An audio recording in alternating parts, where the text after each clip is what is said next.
Now, the real horror begins. Mama Aiko's secret is no longer hidden, but that doesn't mean she's done. The village is changing, the disappearances are getting worse, and the truth, it's darker than anyone imagined. What happens next will leave you speechless. Watch out for part 3, it's coming soon. Like, comment, share, and follow before Mama Aiko finds you first. Mama Aiko's Restaurant, Part 3. Mama Aiko's smile stretched wide, too wide, like her skin was pulled too tight over her bones. Her eyes locked onto mine, glowing in the dim light of the fire beneath the pot.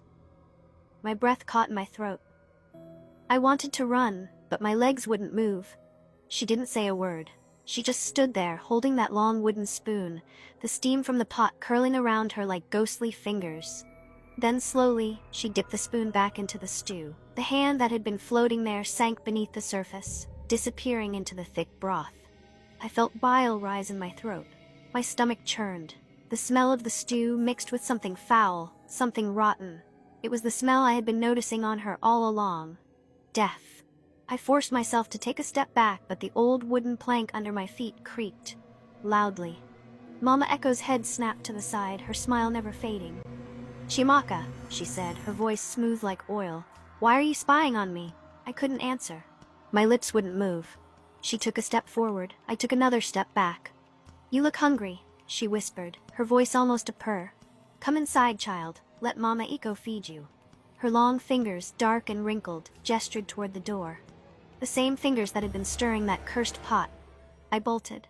I didn't care if I made noise, if I woke the whole village. I ran. You thought you knew the full story? You were wrong. The disappearances haven't stopped. The whispers are turning into screams. And now, Mama Aiko knows you've been watching.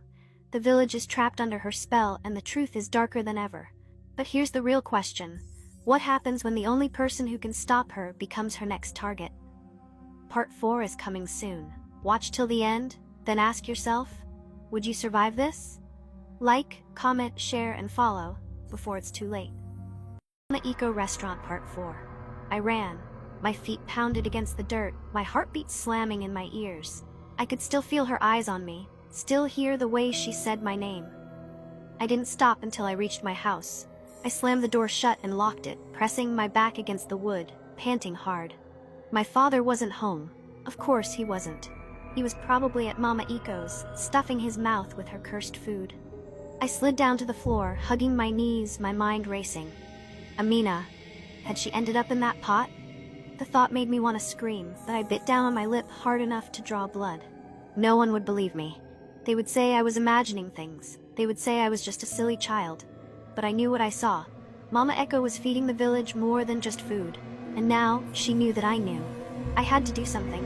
But what? I needed help. But who would listen? And then as I sat there, trembling in the darkness, I heard it. A soft knock at the door. Tap, tap, slow, gentle, too gentle. I held my breath. Then, a voice, sweet, calm, like honey dripping from a spoon. "Chimaka, my child?" Mama Aiko. She was here, and she wasn't alone. Mama Aiko's darkness runs deeper than anyone imagined, and now there's no turning back. The truth is out, but so is the danger. Who will be the next to disappear? Watch out for Part 5, it's coming soon. Like, comment, share, and follow so you don't miss it.